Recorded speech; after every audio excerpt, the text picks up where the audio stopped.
Year after year, the World Schools Debating Championship gathers the best debaters from around the globe. This year's pandemic made that impossible, so we took it online.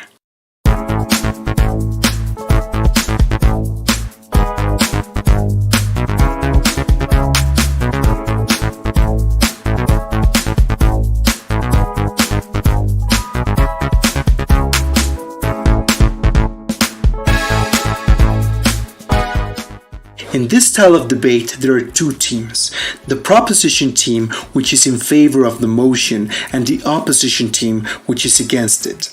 Each side features 3 speakers giving 4 speeches. The first 2 speakers generally present constructive argumentation. The third primarily focuses on refutation, while the reply speaker summarizes the debate. For the prepared rounds, teams research the motions for weeks in advance. For the impromptu rounds, teams have only 1 hour to prepare after being told the motion.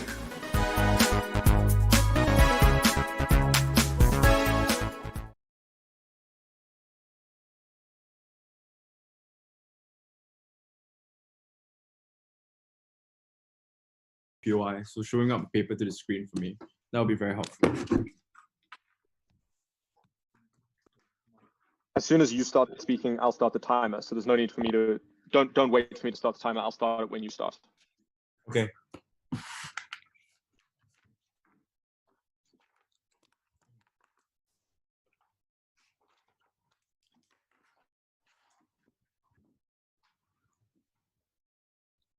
Panel, it is not the fault of individuals in the regions of Jammu and Kashmir that they live in a world oppressed, but make no mistake, it is the fault of a Western creation that your guns and your tanks roll over the broken bodies of Kashmiri citizens, of Jammu citizens. We say at that point, that is the time that we stop this. 3 points set up from side proposition. What do we mean by withdrawing cooperation? We think that by military cooperation with the West, we define it as 3 things: funds, training, weapons, and troops. We will withdraw all of that. It means that individuals in India can borrow the basis of the Western powers, can leverage off the military powers of the West, of the EU sending troops into the oceans to protect your islands and protect your boats. It is in India's last defense mechanism to rely on Western power and Western military cooperation. Second prong, what do we mean by the Western countries involved in this debate? This looks like EU, NATO, US, right? The most military capable countries in the world with high amounts of reach within the region that have already stabilized large amounts of bases all around the world, particularly in Asia.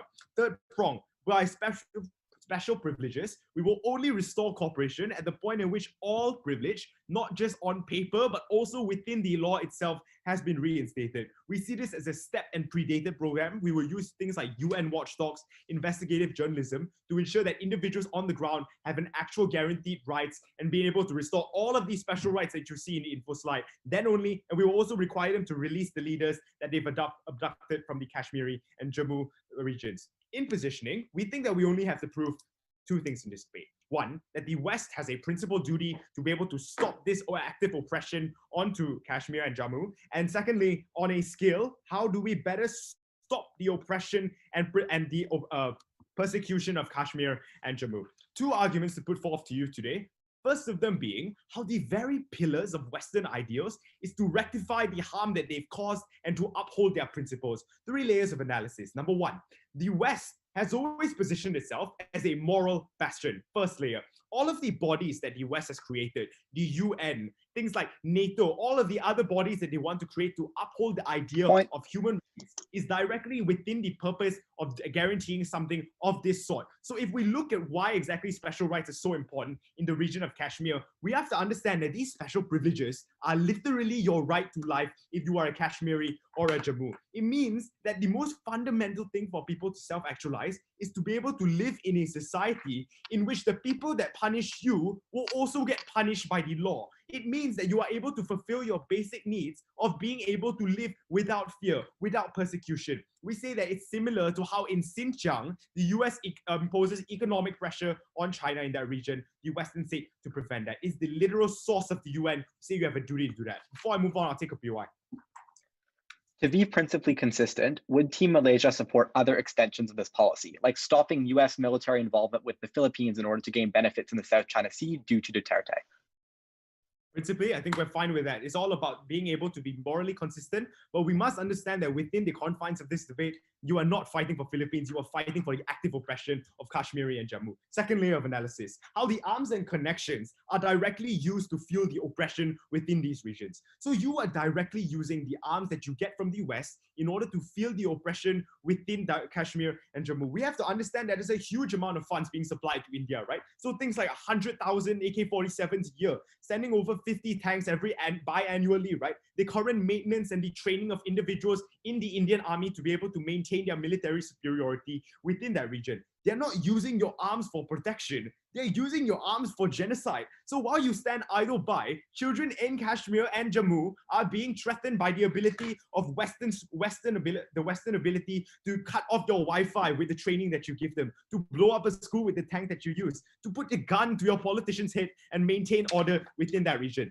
Third layer of analysis, how the historical analysis shows you that the West is culpable for the conflict within the region. The West is morally responsible for all of the harms that we face in Jammu today. Upon the carving out of the British Empire leaving the region, the British Empire, in the process of promising peace talks, guaranteeing ethnic divides that were satisfactory, left in a quarter of the time that they promised to live in. They left when they pull out because out of a fear and a general lack of care for what these people believe in. This left them with a Hindu minority ruling over Kashmir and Jammu, preventing them to go into Pakistan. That is an active conflict that is seeded unto current status quo in which these individuals are now culpable for the fact that they caused this in the first place. The key thing to understand about this principle that it stands independent of outcomes and it shouldn't be void even if it is unfeasible at the very worst. Second argument about how the force of reality itself proves that the interest of the Indian government is to bend to this policy. Two things to say about this. One,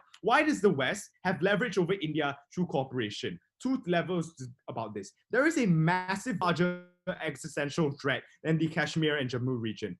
The reason being is because China exists, ladies and gentlemen. We'll characterize this in three ways. One, expansionist tendencies. So you see things like how in these Spratly Islands, China is constantly encroaching on territory. Two, high levels of military power that are independent of outside actors. Three, there's an increasing boldness in status quo for China to be able to be active. So you have 20 soldiers that died in this literal one night in the Galwan Valley in a conflict between China and India, with no Chinese deaths, by the way. But we also see China using COVID to impose things like security laws on Hong Kong, to expand more and more islands in this single month, in putting like man-made islands in the South China Sea, right? We say this is a fast and immediate fear in the people of India against China specifically. There is already an existential fear. They are likely to succumb because of the fact that if China can kill 20 people in one night, we think there is an existential fear. India needs the West to protect them. India needs this border control and ability to be funded. Notice that all of the troops that were fighting in the Galwan border, all of the tanks and armored vehicles used are from US in totality. This is the lesser of two evils, ladies and gentlemen. But the second prong we'll talk to you about this is vital military assets are vital to India. So self-defense is baseline to any country being able to function in totality. But the Indian army in particular is weak. The Indian army does not have the infrastructure that it can build without the involvement of the US. This looks like constant integration of training. This looks like the fact that only 30% of their arms are of the Indian army itself. And looks like the fact that all of the weapons they get are produced overseas in the eyes of the West. They also can't build it from the ground up under status quo because they're constantly being faced with threats from China and other countries so far in the regional stability of that. We say it's very, very difficult for India to build that. But the second layer will tell you about this is that adhering to these demands is in the best interest of Modi in of itself. So Modi is actively losing power within India itself. There is severe backlash from the BJP and other parties in India, and the political opponents can always bash him for losing concessions on Indian ground. So losing Galwan make him look like a fool. So his prime motivation is being able to maintain that image of superiority. So a loss to China would be so much worse than any other concession to Kashmir. Reason being is because it's a far bigger voting issue for you to be able to lose China. In difference, the people of India don't really think about Kashmir and Jammu. People in India are mostly more aware of the threats within China and not Jammu and Kashmir. We say that it is not preferable, but it's still the lesser of two evils. He can still drive off a different kind of contrived value, saying like, it's not worth fighting about that. I prioritize the country. I save the country against the threat of China and against losing the United States of America. We say that one side in this debate wants freedom, while the other side in this debate is taking no active steps to guaranteeing the rights of individuals, a human rights of framework. Proud to propose.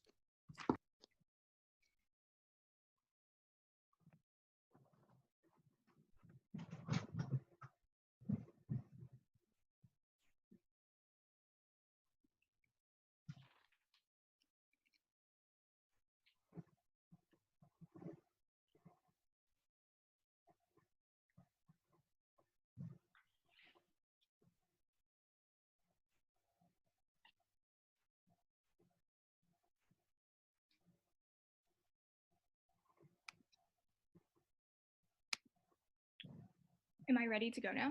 Are all the judges ready? I'm still waiting for chat messages from the judges.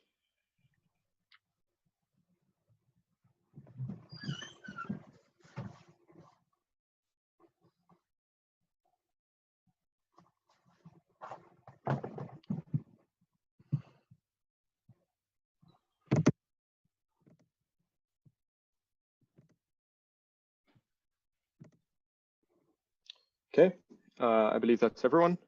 So I'd like to thank that speaker and call on the first speaker of the opposition to open their case. Can everyone hear me? Don't forget to say how you prefer your POIs. Oh, I'd prefer them verbally. It is easy for side proposition in this debate to claim the higher moral ground, to wipe their hands clean, to turn away from this region and to leave these individuals behind for the claim that they're not participating and engaging in this oppression. But the situation is far more complex than they think it is. And leaving India behind harms the most vulnerable and forgets the important geopolitical stance that Team Canada would not forget. So I'm going to talk about our stance for this debate on side opposition, and then 3 constructive arguments coming out from side opposition. First of all, why this will be ineffective and worsen the situation in India. Second of all, why this creates great geopolitical harms for the West. And finally, why India is likely going to turn to worse actors that even expound the harms that they wanted to talk about. Before that, just on our stance. So we would support the opposite, actually, of ramping up participation in alliance with India, because we think India is an important bulwark against China and in a military important position that the West should take into account. But now on to some more specific refutation of proposition. First, on their idea of the principle. They talked about why the West is a moral bastion, why they have specific moral obligation to ensure none of these harms happen. But we told you, even pointing out from a POI, that moral inconsistency is an impossible standard to have, given that nearly every single state that the US has a degree of military cooperation in some capacity has human rights violations, and in many cases we are also culpable for a lot of the crises that are in. In this debate, the metrics should not be on moral perfection, but rather minimizing the damage that the West causes. And insofar as we can prove that leaving this area leads to worse harms to this region, that means that turning away means you're also culpable in all of the harms that you are importantly supposed to protect against. But we think, second of all, they talk about a lot of things, like, for example, that we have arms that directly go to fund a lot of these crises, and we are directly funding a lot of this persecution. This is just straight up a lie. Military cooperation with India is not used to repress the region specifically. Rather, we think India already has the largest standing military in the world. They do not need Western troops to come in, and it's unlikely that they would even have that in the first place. They want their own domestic troops that they can control. Rather, the kinds of military cooperation we're talking about is intel and strategic intel that only the West can provide, that they lose on theirs, that we think that is not actually contributing to the repression at all. Their second argument then is about why India is likely going to bend to this policy. And underlying this, under this is an assumption that they have great leverage over India because this military cooperation is very important. But all they did was prove that there were some benefits from this alliance without proving why the harms of capitulating and all the harms of that would outweigh any of those benefits. So we think that it is untrue that the West actually provides all these military benefits to such a significant degree already, given that the examples they use, like AK-47s, are Russian weapons, not necessarily Western weapons. Don't let them get away with pretending and lying about the circumstances on the ground. It is clear that the benefits of military cooperation are not as great as the harms, especially that they say Modi's grip on power is slipping. It is a complete weak stance for Modi to actually capitulate to the West. So we think that the harms of actually capitulating are so much greater than the benefits that they're unlikely going to yield. So with that being said, on to the first constructive argument then for side opposition about why this will be ineffective and create a far worse situation for India. The thesis of this argument is twofold. First of all, they're not likely going to concede to this policy. And second of all, that it just worsens repression. So first of all, why this is greatly ineffective. So just to be clear, India's ruling party, like the BJP, has positioned the nation as a Hindu nationalist state. They gain their legitimacy from the control of these Muslim populations and from the J&K region in particular. So if we agree, so also there's huge reasons for why strategically they've made this move, because it is politically popular, that it was their consistent, most strongest party agenda, and they cannot just roll back on it and concede to a Western motion like this because it undermines all of their agenda that they set up from the beginning. And additionally, if they agree to this motion and allow for all of the reinstatement of these special privileges, that opens up a whole new can of worms, with now this entire region of the J&K has a playing ground for secessionist groups, which is too far of a dangerous political move for them to say. So there's political reasons for why this is so important to them that they're unlikely to yield. But second of all, they don't need this military cooperation. India has the largest standing army in the world,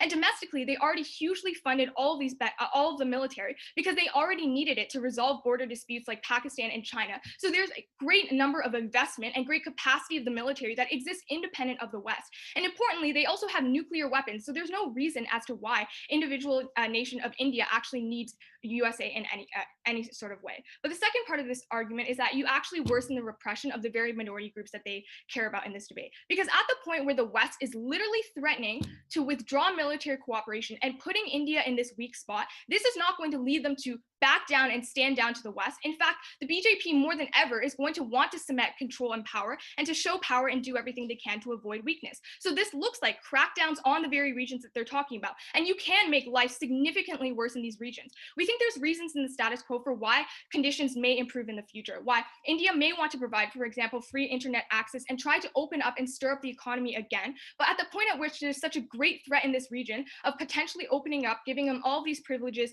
and all the secessionary groups that may be empowered by this policy, the threat is so immediate that it's likely they want to show power and crack down on these regions. It also looks like cracking down on the rest of the Muslim populations in the area, where violence against Muslims is majority of the time mob violence, and that is encouraged at the point at which the state wants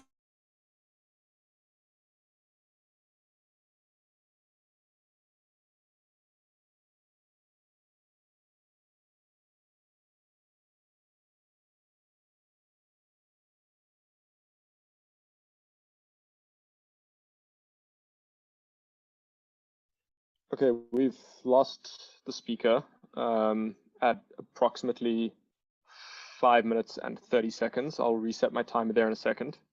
And let's wait for it to reconnect.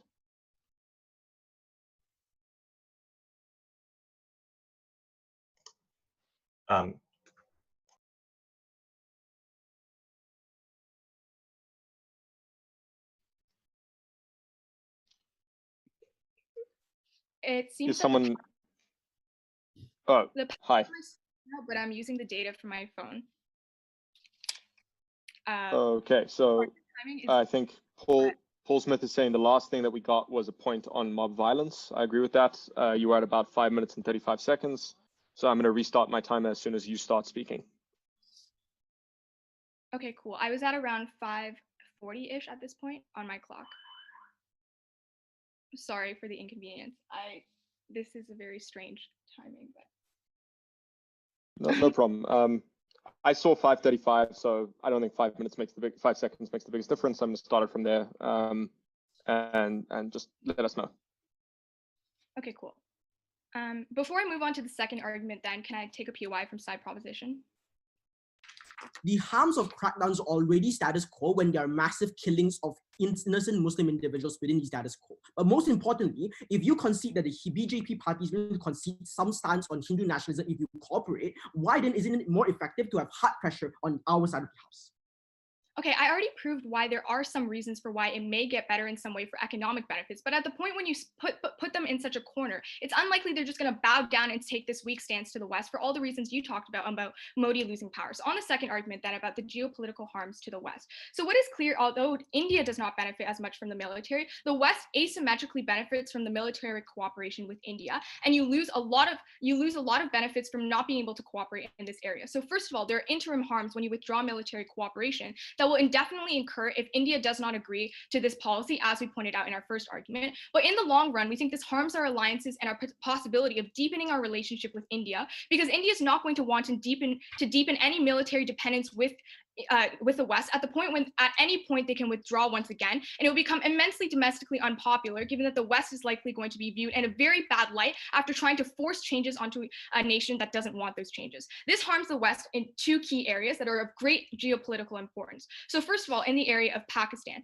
After the Afghanistan and Iraq war, many terrorists have become moving to Pakistan, and many of them have been harbored in those regions. So Western alliance is absolutely crucial, not only to have presence in the region and intel in the region, to have a proximity to their neighbor of Pakistan, and also to ensure that they are cooperating with India at best in their capacity to actually combat a lot of these issues in the region. And I want to note here that Proposition wants to claim a lot of moral benefits on their side, but they can't forget that there are also many human costs behind the policy of leaving and withdrawing military cooperation, that all of these lives can also be lost from a lot of these terrorist groups being able to cement more control at the point when Western alliance leaves and you're not able to get that cooperation to have intel and understanding of the region at large. But second of all, with the consideration of China specifically, we need the West to have a presence in Asia beyond just the South China Sea, and particularly India's position as a neighbor to China is extremely geopolitically important for the West. So having control, for example, or intel and presence in the Indian Strait or Ocean is strategically important for the West, given that that is a key trade route often for China to get access to the Middle East and Africa, and they're increasingly encroaching in the area and trying to cement control. India is an important buffer region and buffer state that can ensure that the West has as much cooperation to get intel on the region and prevent all these harms. And note that the moral cost of having increased China dominance in the area means that even more conflicts are likely to happen, even more lives are going to be lost. So insofar as we've proven in our first argument that it's not going to be effective and leads to all kinds of harms in other regions, I'm incredibly proud to oppose.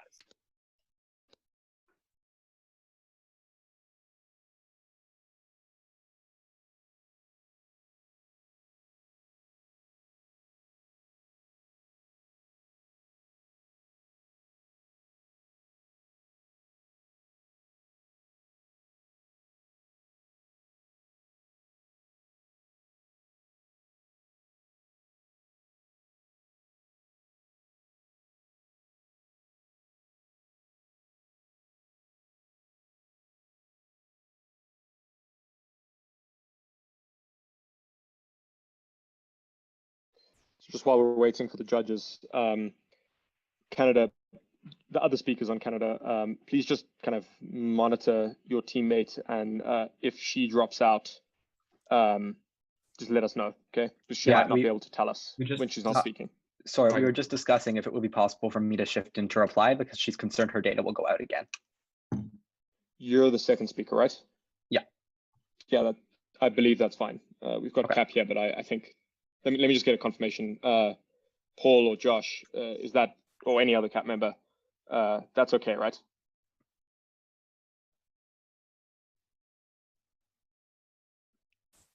Sorry. So just to clarify, I missed a little bit of that because I had a tech issue of my own to resolve, but that's fine. Now, yes, if the first speaker drops out and was intended to give the reply, the second speaker can give the reply and there's no effect on scoring on the debate. It's just if the third speaker has to give the reply, then that is viewed as a substitute speech, but the second speaker is fine. Okay, great. So I think we're going to do that, or they're planning to do that preemptively. So Yeah. I think Max will now be the reply speaker. Okay, I believe we've got everyone. So let me reset my timer, and don't forget to tell us how you want your POIs and then when you're ready.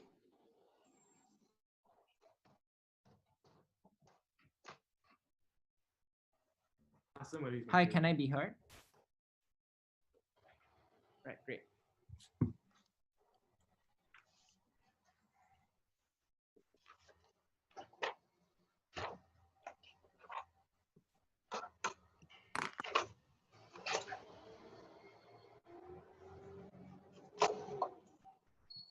panel, I do not think that Canada knows what they're talking about at a point at which they base their case off false premises that does not engage with what is actually happening in Jammu and Kashmir. The first thing to point out is that there were many contradictions within their case, because at this very same time that they thought that, you know, we have a large standing army and India does not need Western cooperation, they say under the very same breath that there is a human cost to the lives that are being lost to terrorism that concedes that US partnership is extremely important. The point at which they say something like that they have the largest standing army in the world, which means they're capable. I do not know why that also means that they're going to turn to worse actors if they're already so capable. They have to resolve that in their speech. But notice that they also just wanted to say, guys, this military cooperation is only intel.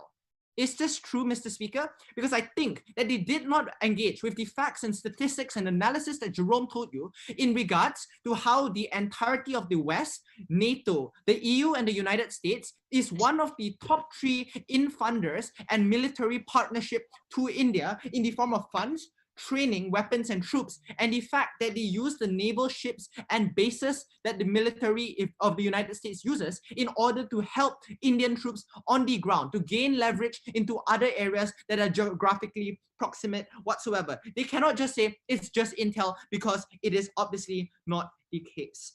Right, now into a few responses. They firstly said that they will turn to worse actors without actually telling us who these actors are going to be. We pointed out to you that they are literally, by virtue of the motion, in a tension with China. China, as one of the largest military powers in the world, is out. What about Russia?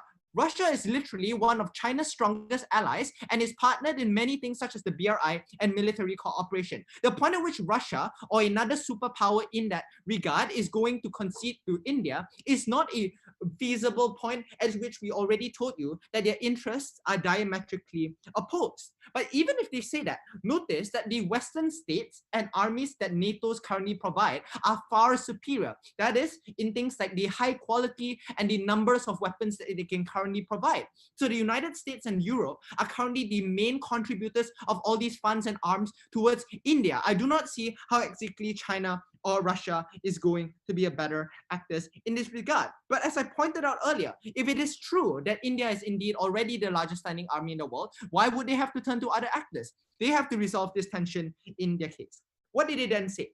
Look, there are harms on the ground and individuals are being killed as a result of Hindu nationalism. We will point out that all the crackdowns characterization they wanted to talk about are currently in the status quo. That is to say that the harms are symmetrical on both sides of the house. But secondly, I think that their mechanism, that is cooperation to cause individuals to moderate, is a literal concession that they think that the BJP can concede their stance on Hindu nationalism. That if they think that cooperation is an effective mechanism, the question then becomes, is hard power more effective or is soft power more effective? That is then the question. They cannot have conflicting characterizations, right? I will engage with the rest in my positive material. But the last thing to note is that when they talk about geopolitical harms, I think that this is extremely non-comparative, because we told you that in the vast majority of contexts, India is currently facing an existential threat to what China is posing to their national security. And the reason why this is more important than something like Hindu nationalism is because it's far more obvious. That is to say that you can obviously see when your troops are not out there on the streets. There's something like Hindu nationalism is less tangible, and the fact that you are currently losing an army is something that already parties in the status quo use as political ammunition. Right? But I just want to mention that they only engage to one of 3 prongs on Jerome's principle, that the West has a moral responsibility to stop funding mass atrocities of Kashmir. He firstly said that the West has a direct responsibility to uphold human rights because they are a moral bastion that created things like the United Nations. And this is specific to Jammu and Kashmir, because what is protected is not the Philippines example that they wanted to talk about and military action. It is literally guaranteeing their right to self-preserve, to have fundamental right to live at the point at which all the harms are currently happening, right? what did we also told you, and notice there was no engagement with this, that the military cooperation in the West directly fuels the oppression of Kashmirs, that your guns and your tanks are rolling over the broken bones of Kashmir women and children, and that was principally abhorrent. How can they just say? Because it's hard to determine how your partnership in funds are going to be used. I give $5 billion to India. I do not really have jurisdiction over how those funds may be used. And they oftentimes use it in order to feel the oppression. But we also told you that the West is historically directly responsible for the creation of Jammu and Kashmir conflict. That's to say that the British Empire pulled out in 6 months instead of 2 years, that the West recklessly left it up to the reckless drawing of arbitrary lines which created this conflict in the first place. But we also told you where it's extremely likely that Modi's BJP must restore special privileges to Kashmir residents. That it has massive leverage of the West. We analyze this in 2 regards. Firstly, on national Indian priorities, which is to say that China is the largest threat to them, but that secondly, Modi's interest as a strongman and authoritarian leader means that his army and his optics is what is most important to his standing as a leader in India. That political ammunition is what would directly target him, which is why this is the most important priority in mind. Right, we told you why military assets are vital to preserve Indians' sovereignty. No response, but before I continue, PY. Sorry, you really think that India, a nuclear power, is more afraid of China attacking it than it cares on the ground about the politically salient issue of an ethnic conflict that dates historically and is massively important to people in India? Yes, I do. The reason is you may have a nuclear missile. How are you going to use that nuclear missile, even though you're a superpower, in order to resolve your tensions on the ground? I don't think it's realistic just to say we have nuclear missile, therefore we are not afraid, right? Here's the thing, we already told you that the tensions in areas like the Gawan Valley is extremely pernicious at a point at which China is also expansionist. But notice crucially, we're talking specifically about Jammu and Kashmir, a remote area that has been in tension. I think that's something that you already said can be considered at a point at which you want to stand for military cooperation. But notice, what is so significant about a restoration of special privileges? Because now Indians on the ground have a safe space. Muslims on the ground have a space safe to opt into, right? That is to say that even though you may have oppression in other parts of India, Jammu and Kashmir provides a critical hideout in order for Muslims to have the ability to self-actualize. And the flag and administration provides the ability to self-determine and uphold the rights that the West stands for. The right to own property, government jobs, and scholarships are fundamental necessities in order to achieve things like social mobility that we only get out on the outside of the house, because hard power critically threatens to pull out of India. And because it is so crucial, they are very likely to want to retain these American troops. But notice, lastly, that the Western withdrawal of Jammu and Kashmir also sets a unique precedence, because a Western pullout is extremely effective as a normative effect. That is to say that when the West is willing to do as large of a goal as pulling out these areas, it means that other nations who are currently wanting to oppress their minorities, when they view this, the nations in the middle, they have a larger calculus to consider at the point at which they realize that the United States and the funder of their military is going to threaten leaving these areas. And we think that will be especially important normative effect in those regards. We told you from the start, your tanks and your bombs roll over the broken bodies of Kashmir children. We're so proud to propose.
I believe that's everyone. So I thank that speaker and call on the second speaker, the opposition, to continue their case. Can everyone hear? Great. And I prefer POIs out loud, please.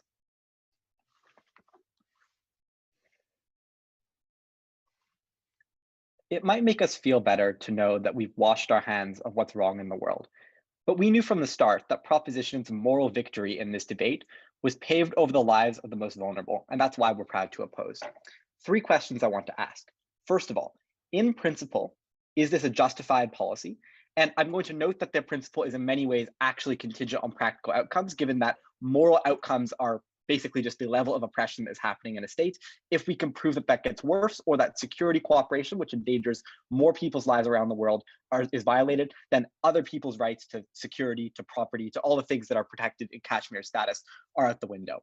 Second, will this be effective? And I'll do this first, primarily because this is the most important question in the debate, and if Prop can't answer it, they can't win. Third of all, I'll talk about what the side effects are likely to be onto various other countries in the world. On the question of effectiveness, I want to do a couple of things. First of all, Prop has woefully unengaged with the analysis that we gave, which is yes, on some level, it might be true that India cares about Western security cooperation. But the question in this round is what it cares most about. And the analysis that Angela gave you from the start was that this is not a compromise the BJP will ever make. And there are a couple of reasons as to why this was the case that weren't engaged with. I'm going to flag them out here. First of all, the BJP controls 70% of the seats in parliament across India. Their opposition is dead. The Congress party is out the window. There are very few viable opposition in terms of politics in India. This has empowered the BJP to do all kinds of things. It means that there's very little domestic pressure on them to do anything. They can't be voted out. Second of all, the BJP's entire political messaging is based on the idea of a strong Hindu state, and crucially, one that is unapologetic for being a strong Hindu state. That is how they rally support, because they have no comparative advantage against other parties unless they can keep India a Hindu state. That is why the existence of Kashmir is fundamentally incompatible with the BJP being in power, and that was the reason why they will never shift. No matter what the security threat to India is, they will always care more about staying in power in the short term, when the BJP can stay in power, than they will about speculative long-term harms, particularly given their massive standing army and nuclear weapons. All of this indicates that the BJP will prioritize its short-term, say 10, 15-year survival over anything else in this debate, given that the BJP is a product of the current surge in Hindu nationalism and will not want to do anything to undermine it. But the second thing is, even if you believe that the BJP's control is not as iron-fisted as what Prop is saying, the additional reason why they will never permit Jammu Kashmir to go back is that it will provide a safe haven for secessionist and terrorist groups to rally, which is that giving back special status to Jammu and Kashmir is going to allow all the groups that the Indian government and the BJP in particular cannot tolerate to form and organize untouched by the federal government, because special protections exist in Jammu and Kashmir. That means a risk of civil war into the long run when those groups are allowed to reorganize and the BJP cracks down again on Jammu and Kashmir, which it will do in 10 or 15 years if those groups continue to rally. So note, if we can prove that terrorist groups in Jammu and Kashmir re-rally, which they have all the reason to do, given that they've had the BJP impose so much on them over the last 2 years, that is an independent path to victory for us, because we identify the threat to civilians and Jammu and Kashmir from civil war in 10 or 15 years is much larger than anything that has happened now. But no, thank you. The second observation I want to make about this is that into the long run, India still has no reason to concede. So let's talk about what the military situation is on the ground here. I don't think either team actually knows the specifics here. We notice when Proposition uses an example about American funding that actually involves Russian weapons. So neither side can give us all the facts on the ground about what the situation looks like. The question is about what the general trends are. And we know as a general trend that India has a massive military, one of the largest in the world. We know on the ground that it has a nuclear deterrent. The response of this is that the nuclear deterrent means nothing if you need to kill people on the ground. That is the reason why almost all the military action between India and China over the last 30 years has not been war. It has been skirmishes, because nuclear weapons preclude anything else other than skirmishes happening. That is the fundamental reason why there's not likely to be any escalation, and India knows this. So Proposition's own analysis gets flipped. The reason why it will only ever be skirmishes is the nuclear deterrent, is the fact that these are massive militaries. China has no incentive to go to war. India has no incentive to go to war.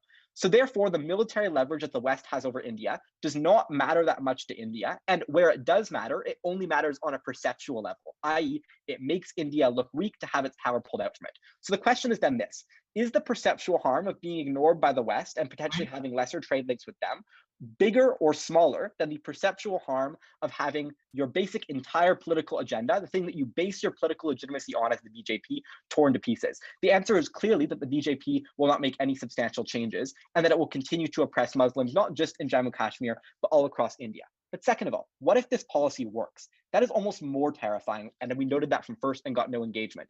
Because while it might be true, for instance, that in Jammu Kashmir, some special privileges will be restored, the Indian government is still going to need to keep its political legitimacy and, crucially, its Hindu nationalism in power. It will do that by crackdowns on isolated Muslims all across India. The Prime Minister of India is Narendra Modi. When he was the Chief Minister of Gujarat in 2002, he presided over race riots and did nothing while 2,000 Muslims died. That continues and increases on Prop's world when the Indian government needs to compensate for creating Jammu and Kashmir and having a massive strategic loss. And note, this is only if we believe all of the Prop's case, so it's an independent path to victory for us as well, because it then also means that they crack down on Muslims all across India. And if we believe that Jammu and Kashmir is a safe haven for Muslims, that is going to provide the Indian government with a significant reason to try to root Muslims across India out and push them into Jammu and Kashmir. That is the worst possible impact in this round, because if you believe Prop's analysis about why India will shift, it will also shift in ways that are deeply dangerous for almost all Muslims in India. So whether Prop's policy works or it doesn't, it's obviously going to lead to significant harms to Muslims on the ground. That is why Op wins. But the second question is, what are the side effects likely to do? Here, I'll engage with their principle. As for the historical basis, this only applies for Britain, so it doesn't apply to the rest of the West. But the more important thing to observe under this is clearly if a colonial wrong was committed in the past, we have an obligation to rectify it in some way. We should have a reparative obligation. If we can prove that we get more practical benefits on our side and don't harm Muslims, then we can repair that harm. The final thing they said is that arms are being used to trample over individuals in one moment. Clearly, the Indian military, given its massive power, can oppress Jammu Kashmir regardless of whose weapons are doing it. So really, it's purely about optics and perception. We would much rather fewer people die than hang a moral victory over the dead bodies that exist in this world. I'll take the point.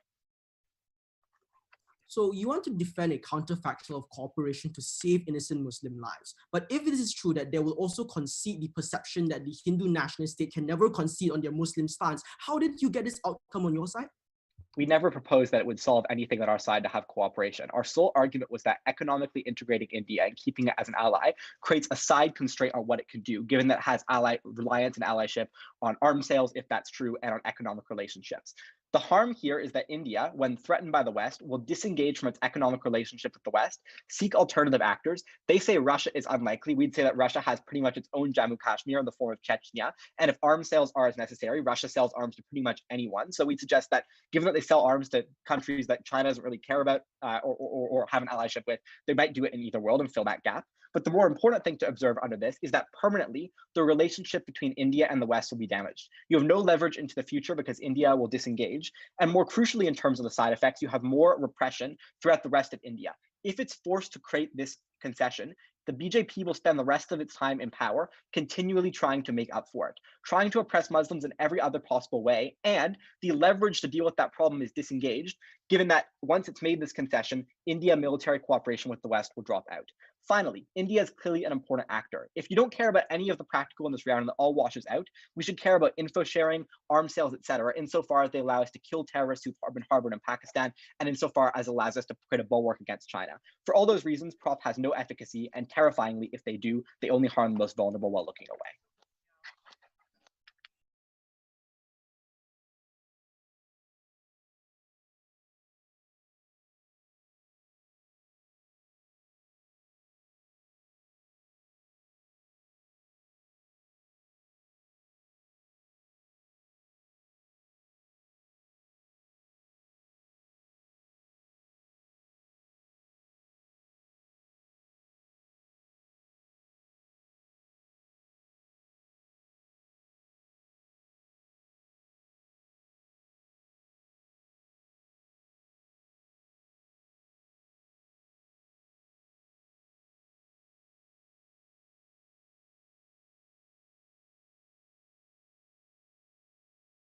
Okay, that's everyone. So I thank that speaker and call on the third speaker of the proposition to continue their case.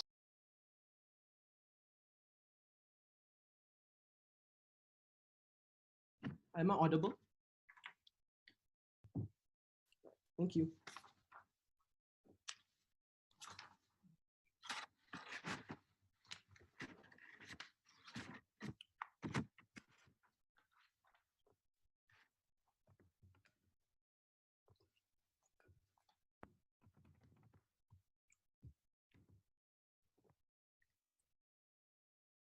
audacity for side opposition to come out here and claim to be the moral bastions of this debate, and like really disgusts me. If they are claiming that on their side of the house, economic pressure and military pressure can constrain the actions of India, they concede the Indian government capitulates to the West in all circumstances because of their reliance. The question of this debate then becomes, would you rather sit idle and wait until India capitulates bit by bit on their side of the house, all while letting thousands of innocent Kashmiri Muslims die on the street, or you side with proposition and you agree that there is pressure of the West against India and you say it's time to take a step in the right direction. It's time to save innocent lives on the ground. That is the only contention, the only question that you have to answer in this debate. Two key things in this speech. Firstly, on analyzing the burdens both sides took up and who actually fulfills what they wanted to set out to prove from first. Second, on effectiveness, and finally, on a contention of principle, which are gladly neglected in this motion. Firstly, on burdens. Firstly, they accuse us of not defending moral perfection with a single POI, but that was never our burden from the very get-go. This scale of moral, we defended a scale of defending more morally righteous actions, and this is a step in the right direction. So long as we prove that we better defend innocent Kashmiri Muslims on the ground, we already fulfill our moral burden. The second thing they claim is that we lied about not understanding the military cooperation that actually happens because of one word of an AK-47. Look, guys, I think it's opposition that actually doesn't get what military cooperation actually is, because in first opposition, they claim India has a very strong military structure that can oppress any single one they want, and they won't need the West in any circumstance. But at the same time, claim the moral clash they want is that if the West pulls out of a sudden, Kashmir becomes a civil war region where every single individual will be threatened and the Indian government cannot keep it under control, and there'll be active terrorist insurgencies. So which is it? I think it's more likely to believe that the West and the EU has been the primary actors for military might because they are the ones that actively produce it. We think they are the ones that have the most expertise in it. The USA literally has a military industrial complex. The India doesn't. Their second claim is, oh, India has nuclear weapons. I'm sorry, but nuclear weapons are never used because China also has nuclear weapons. It's mutually assured destruction if anyone uses it, which is why the only ways in which fights have been happening are not skirmishes, but active launching of military attacks with tanks, with troops, with weapons, with guns that annex particular territories. This is why the Gawan Valley has been actively encroached upon by China in the past 2 months. That increased aggression comes from an increased boldness in China, knowing that the COVID situation has put them on the edge and put India on the back end of this debate, which means even if they have nuclear weapons, it is ineffective in deterring because it is mutually assured destruction on both sides of the house. What India primarily needs is the ability for Navy ships to come up and defend their fishing boats, to defend their territories. Opposition loses out. Then they took up a burden of actually saving lives. And note how second switches the entire case, right? Second is like, oh, we just need to defend some level of a scale. But this also means you want to protect some level of Kashmiri Muslims on the ground. Then we question them. What was their counterfactual? Beyond this under-analyzed idea that the BJP doesn't want to concede to the West, they never prove structurally why this will lead to Kashmiri Muslims, which are already actively harmed within the status quo, from gaining a safe life, from gaining the right to life as a whole. But second, note, the only reason why they are kind of like skewing this debate is because they're saying we'll have increased levels of harms on our side of the house. I will disprove that scale right now. There is no harm plus plus as opposition would claim, because those harms plus plus already exist. If the BJP is already running on a heavily Hindu nationalist platform, they're actively hurting Muslim individuals on the ground. This is why there has been massive amounts of killings of innocent Muslim individuals who went on the road in trucks with hatched cows that were actively stopped and they were actively murdered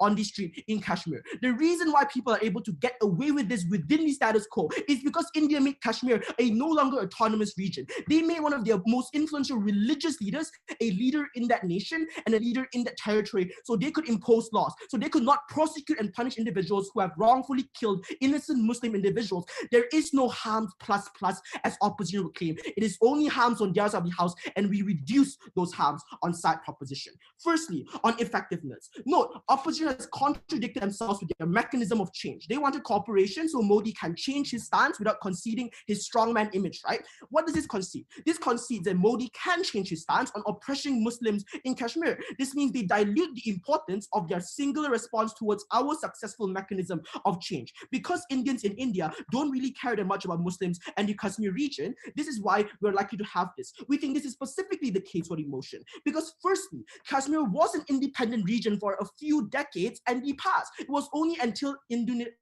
Modi wrote upon his platform that it became not independent, which means for the past few years and past few decades, majority of Hindu individuals were willing to give Kashmiri individuals a plot of land for them to live and for them to thrive off. The importance of this is something we can massively dilute on our side of the house. But second, the comparativist and active encroachment upon sovereign land in the Gawan Valley right now. Kashmir is a conflict that's been happening for some time, but China's increased encroachment plus its tendencies to encroach upon more nations within the status quo is increasing the fear of individuals towards China. And we think the political analysis that Oktu gave you was a significant lie, because Modi is more threatened right now because even within the BJP, he has been questioned for his ineptness in dealing with China. He's been questioned for letting 20 innocent Indian soldiers die in the Gawan Valley while China suffered 0 casualties. He is losing power and China is the standing image of this debate. We think what this necessarily means is that most importantly, the Gawan Valley, the Kashmir region can be something that Indian people can feel out of mind, out of sight, out of mind, and something that can reduce the importance that people hold towards oppressing Muslim individuals. But this most importantly proves that effectiveness is something that we get on our side of the house. The second thing they say is that, oh, India is not going to concede because apparently the West is an asymmetry of power that concedes to India. This is ridiculous, guys. The West doesn't need Indian intel. The CIA has literal satellites can detect information and literally spy on individuals all across the world. India only has satellite for entertainment industries. Look, panel, we think on terms of military might alone, it is a blatant lie for opposition to claim that the West is weaker in comparison. If it is true that India has such a strong military, they won't have suffered the Gawan Valley skirmish, they won't have suffered in the vast majority of cases where they concede to China. We think that's structurally untrue debate. Before 7, any POIs? No POIs? Great. On to the final issue then on the Western interests and the go on. The BJP hardliners that were mad at Modi over the loss of soldiers are more right-wing than Modi and more likely to not relent at all on Kashmir. So how does this internal opposition function given that this is the right further than Modi? I literally give you 3 structural reasons as to why the Kashmir Valley is something people can concede upon, in that it has been independent for the past few decades, in that it has been given special privileges in the past. Majority of Indian individuals were able to give him that power, but most importantly, the pressure Modi faces is against China. The right-wing people are focused on China because it's an immediate threat. We think Kashmir is something they're willing to concede. But second, on this rebuttal on Pakistan and the influence of terrorist regions and civil war. Look, this is a blatant lie that's pretty primarily fed by propaganda on their side of the house. It isn't terrorism because these are active Muslim individuals trying to defend their very right to life. The increase in scale of attacks is portrayed as terrorism by the BJP because they're actively defending Muslim individuals on the ground. When Indian individuals and Hindu individuals are actively marching into the area and literally killing innocent Muslims, that was when it forced the people on the ground to act in self-defense. We think this harm literally is mitigated at the point in which we gain our benefit of having an independent region where they can live without fear of persecution by the state and persecution by Hindu nationalists. We think on our side of the house, we better defend the effectiveness of saving Muslim individuals who are innocent, but most importantly, we told you why the West has a principal duty to not condone this killing. Even if in the worst case scenario some actors might come in, it doesn't mean the West should continue doing it. Very proud to propose.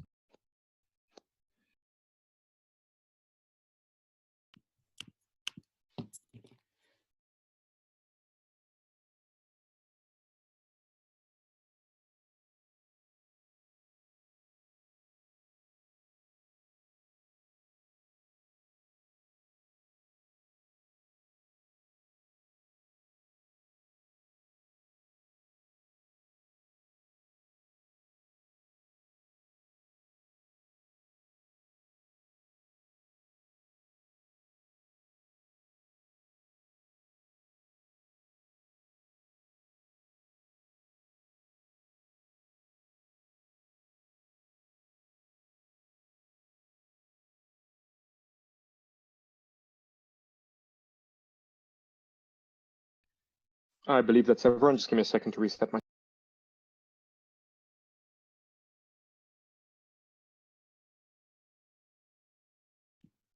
Sorry, did you say you're good? Everyone's good? Yeah, I'm good when you're good. Okay, just a moment.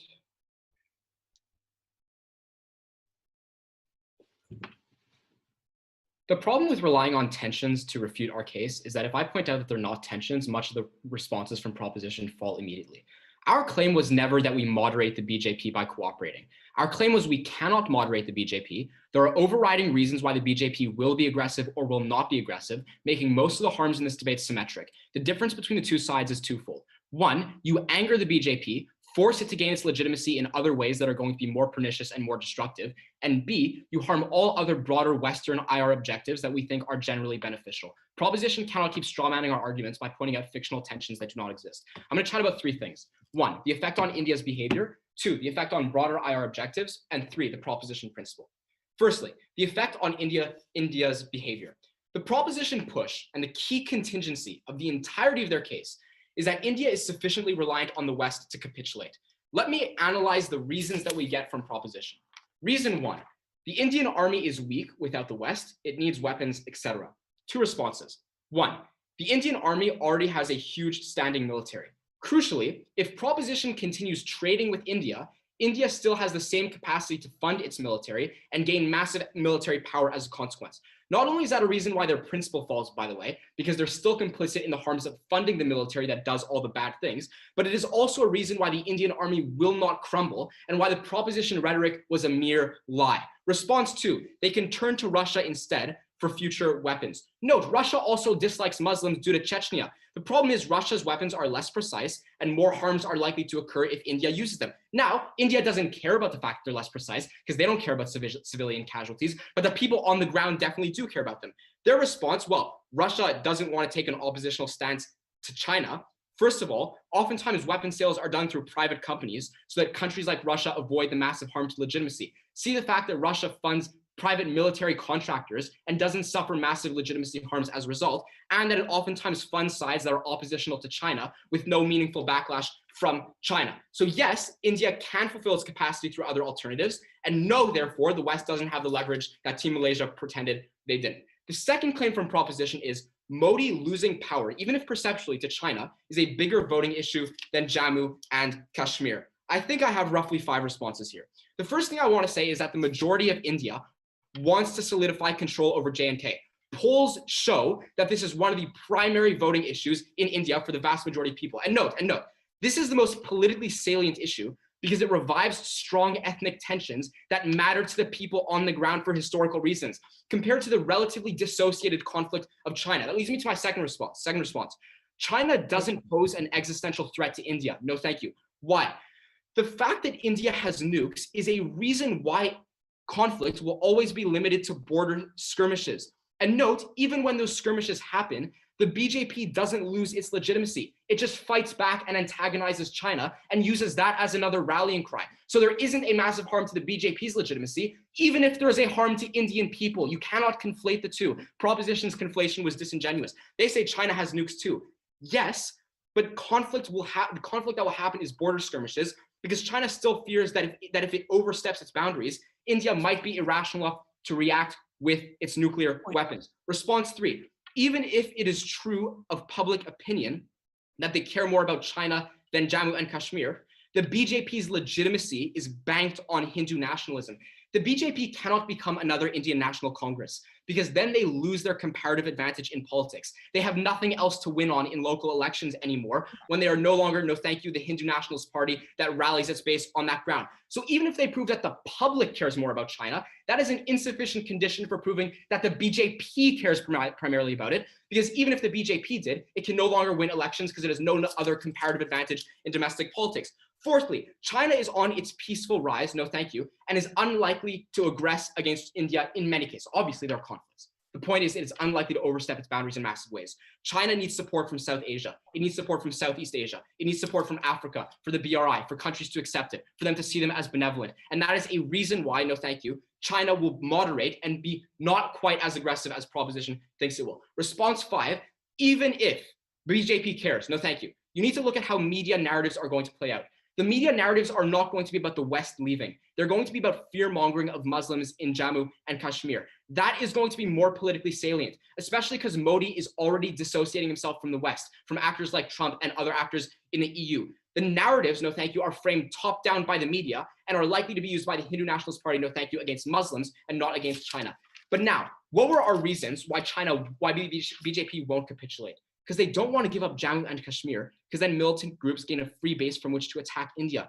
They point out a tension about the extent of military leverage here. That misses the point. The point is just India doesn't want to give up Jammu and Kashmir, because then that is a massive existential threat to it. They say they're not terrorists. It's just not true. Like, there are opportunists in the region who care about more than just the fact that they're being oppressed and who want to use this as a rallying cry to be violent. Proposition can no longer get away with lying. What were our, no thank you, mutually exclusive impacts here? One, that the BJP will turn to worse alternatives. Their response, there is no margin because there's already repression. Funny that they didn't engage with the analysis that Angela gave from first, that there are economic incentives to preserve internet access, for example, to not anger people and militant groups in Jammu and Kashmir, to not anger Pakistan. So there is a side constraint on repression. It gets worse on their side. Second, if their policy works, and we got no response to this, India will crack down harder domestically to push Muslims out into Jammu and Kashmir. The comparative is then this. You get a crackdown on all Muslims internally on their side, versus you get J&K, which is probably going to suffer on either side to some extent. That is the exclusive margin. It was damning that they didn't have a lick of response. Before I go on to the second theme on the effect on broader IR objectives, hit it.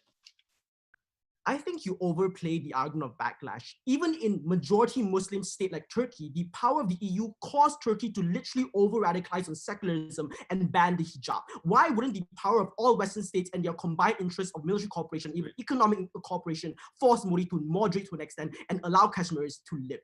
Look, I mean, I gave a whole bunch of reasons as to why this is the most politically salient issue. Like, that is a clever line, but it doesn't engage with the reasons that I gave about why those things are likely to be more politically salient.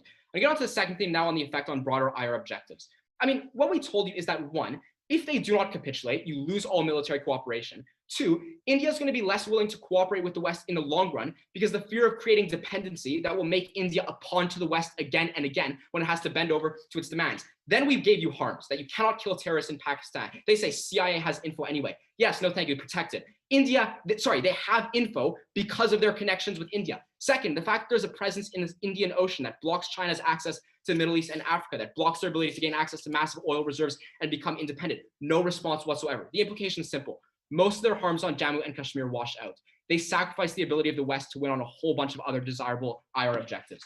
Clash number 3 on the principle. 2 responses. 1, everything else that proposition does through economic cooperation leads to their complicity in the very same harms. If they truly wanted to avoid the moral sin, they would sanction India. They cannot claim a moral high ground. Second, if they change nothing and more people die, do not buy the foolish act omission distinction that proposition tries to rely on. They can wash their hands of their sins. But if more people die as they turn a blind eye, it is they who are complicit in the harms, the deaths, the suffering that ensue. We have a reparative obligation, not a reparative obligation to turn a blind eye and leave, a reparative obligation to do good for the region that, as proposition correctly identifies, we have in fact harmed in the past. The conclusion at the end of this debate is very, very simple. The change on proposition is minimal. West doesn't have that much leverage that they talk about.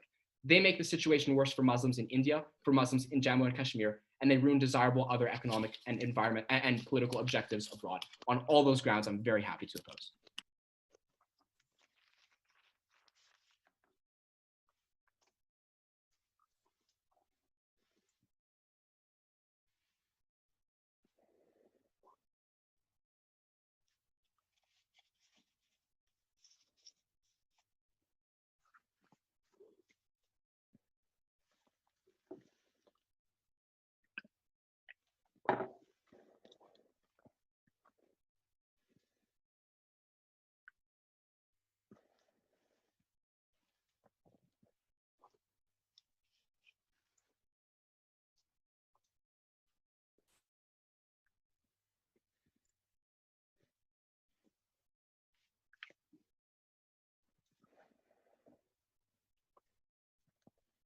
Okay, I believe that is everyone.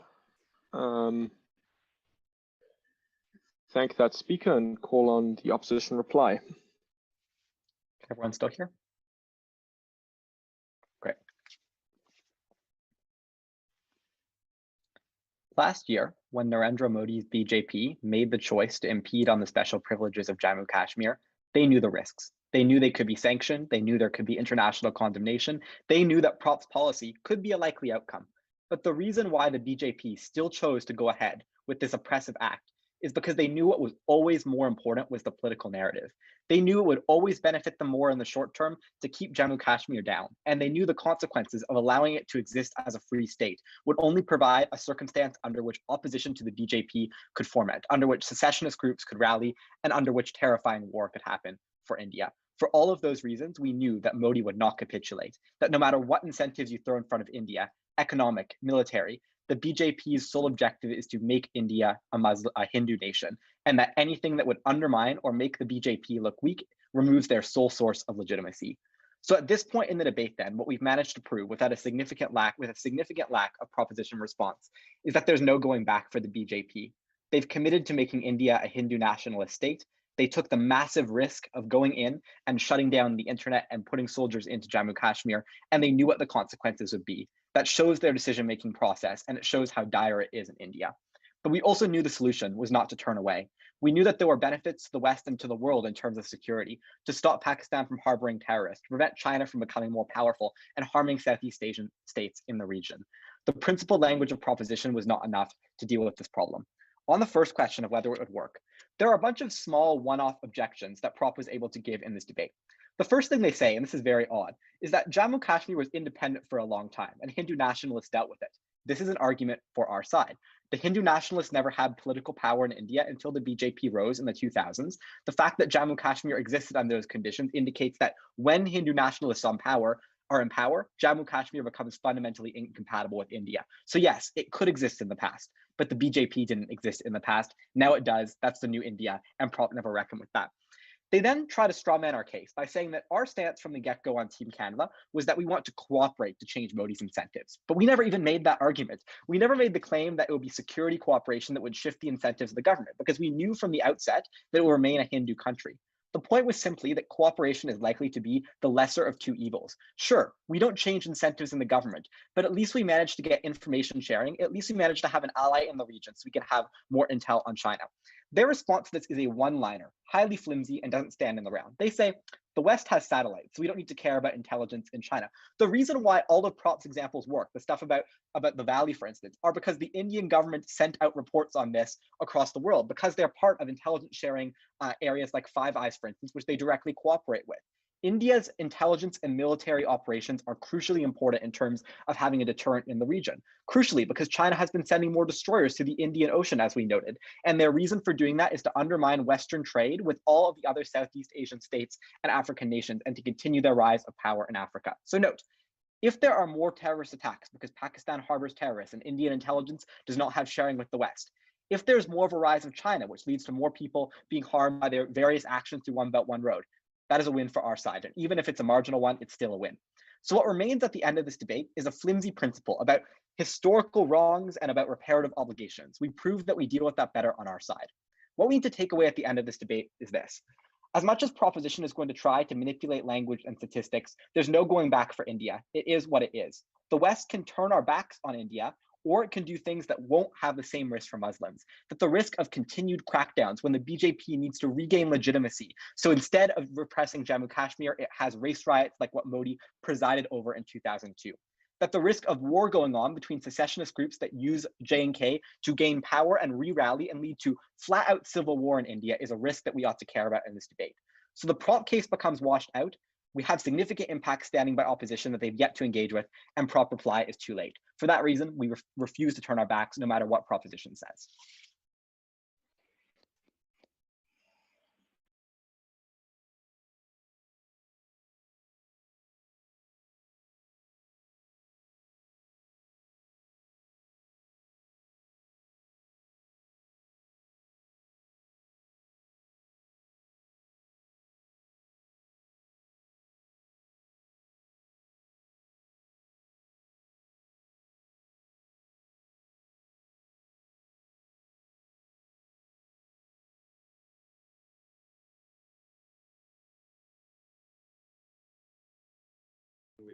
Hi, am I audible?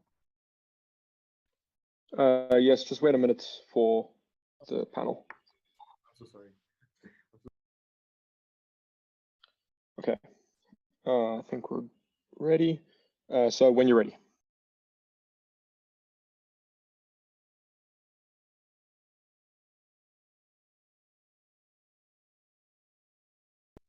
panel, I would just like to point out that opposition's counterfactual of economic cooperation and diplomatic pressure is the status quo. It is a status quo in which we have had to watch thousands die in Jammu and Kashmir for the past few decades. It is a stagnant status quo in which we get no progress. We say enough is enough, we end military cooperation now. But I'll just like to point out a few macro things to begin with. Because if they really fear backlash so much, they fear any change, because change always comes with backlash. And if they say that backlash is so harmful, they do not support any change. We say maybe there's backlash, but we stand against genocide, right? What else did they say? This premised their case on multiple false characterization, that Modi currently is trying to distance from Trump. Is that true, Mr. Speaker? It is not true, because Modi is currently trying to strengthen his military and economic ties with Trump. That's why he literally invited Trump over to India a couple months ago, because he recognizes the military, political, and economic might that he's able to establish with the United States, which with Trump as another authoritarian leader. Another thing that I just want to point out that does not fit in is this idea of border skirmishes, right? And that, as we already told you, that MAD is a thing, nuclear deterrence is a thing. But when it comes down to things like border skirmishes, notice that you still need United States funds. You still need United States weapons in order to be successful in your fight against China whatsoever. But the last thing I just want to point out is notice that they recognize this in the last few speakers, and there's a lot of new matter in third opposition and reply that you cannot credit, right? Three things I'll talk about and why exactly opposition does not fulfill their burdens. The first on will India restore these special privileges? What is ops characterization? That economic cooperation allows the BJP to moderate or at least make some concessions. I'll just firstly like to point out that this is the status quo. They did not provide a roadmap. They did not provide a mechanism. Secondly, this concedes to the ability that the BJP might be able, in some instances, to capitulate to the demands of the West. The question then is it soft power that's more effective or hard power? We say hard power. Why? Because Modi currently recognizes the military, political, and economic might that it currently has, which is why he's willing to continue to engage in trade engagements. That's why he's willing. At this point, we think it presents a huge diplomatic pressure. But here's the thing, because they tried to say that the point at which this policy is enacted means that the BJP suddenly must reject all Hindu nationalist grounds. That was never the case. They could still be Hindu nationalists. They could still have that voter base. The comparative was on what specifically happens to Jammu and Kashmir in this specific region. They never had to abandon the whole ideology of Hindu nationalism. That was not the debate. We told you that the military was far more important because it's far more overt, it's explicit. And as an authoritarian strongman leader, this is literally what he premises his campaign upon. We say at the end of the day, maybe it's hard to concede to Hindu nationalism, but on a balance, this is far better. Even if they get information sharing under their very best case scenario, that is the comparative you have to weigh out against genocide. Secondly, on the harms in conflict, they say that they will turn towards actors without actually telling us who the actors were. The analysis is Russia, because Russia sells to everyone. Notice how simplistic this analysis is. We told you that Russia and China are together in a partnership and a strategic one, things like the BRI whatsoever. It's extremely unlikely to happen, but the quantity and quality of arms exclusively happens on the outside of house. Maybe they turn to worse actors under their very best case scenario, but on a scale, the point at which we currently fund hundreds of millions of dollars from the NATO is one that is far worse. They talked about backlash, but we told you that this is a symmetric harm because it happens in the status quo. But our policy changes this because at least we get a safe space with laws that the US institutes. At least we get a normative effect that changes the narrative. But lastly, on a principle, the reason why this principle is still contentious is because their very best case scenario is the status quo. It's a world in which we are stagnant and our economic pressure does not change anything, which then means who is more morally righteous? We take that on the grounds because your tanks, your guns shoot and roll over the dead bodies of Kashmiri children we're so proud to propose. Great. The House thanks that speaker. I believe that the judges will now be moved to a breakout room for deliberation, and we'll see you back here shortly. Thanks for the round. Just open the breakout room for judges.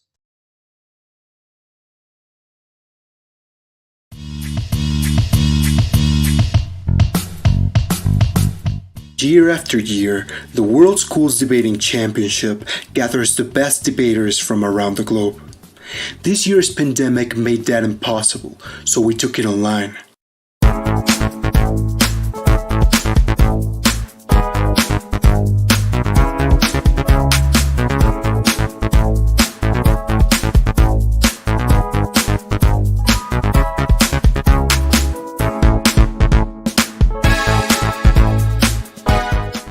In this style of debate, there are two teams. The proposition team, which is in favor of the motion, and the opposition team, which is against it. Each side features 3 speakers giving 4 speeches. The first 2 speakers generally present constructive argumentation. The third primarily focuses on refutation, while the reply speaker summarizes the debate. For the prepared rounds, teams research the motions for weeks in advance. For the impromptu rounds, teams have only 1 hour to prepare after being told the motion.